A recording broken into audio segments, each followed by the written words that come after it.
Well, we've been working on a number of different initiatives, a few that really intertwine.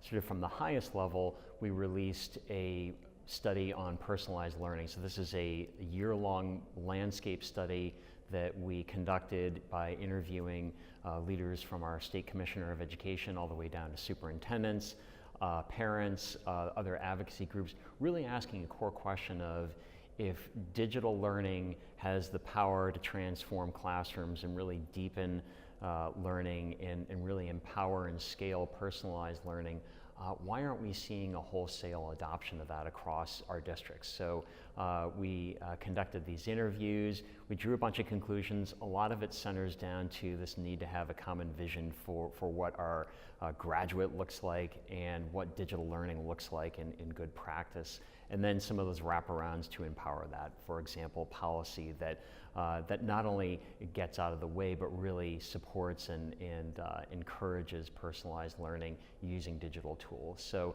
that whole framework we published and have gotten a really good response from. It's created a lot of good dialogue across the state. So we're excited about that. That's kind of the vision for digital learning and what's possible.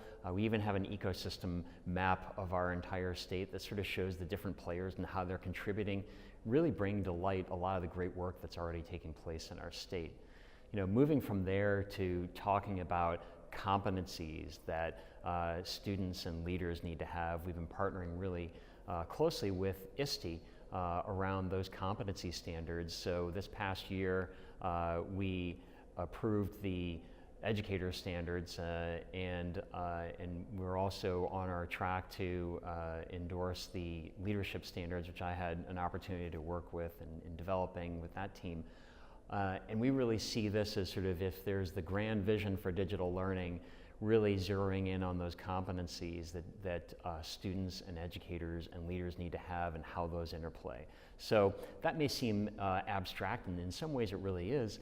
And so what we're trying to bring it down to earth by both acknowledging the great work that's going on already in our state, as well as providing some wraparound. So one of the pieces of work that we're really excited about is recommendations for boards of education around digital learning, because we realize that if digital learning is going to be adopted at scale, we really need to get the boards of education on board, and we need to get them to not just approve budgets and ask sort of technical questions, but really share in that vision and support it. So we have those recommendations out to boards, really looking at changing their policies to encourage digital learning.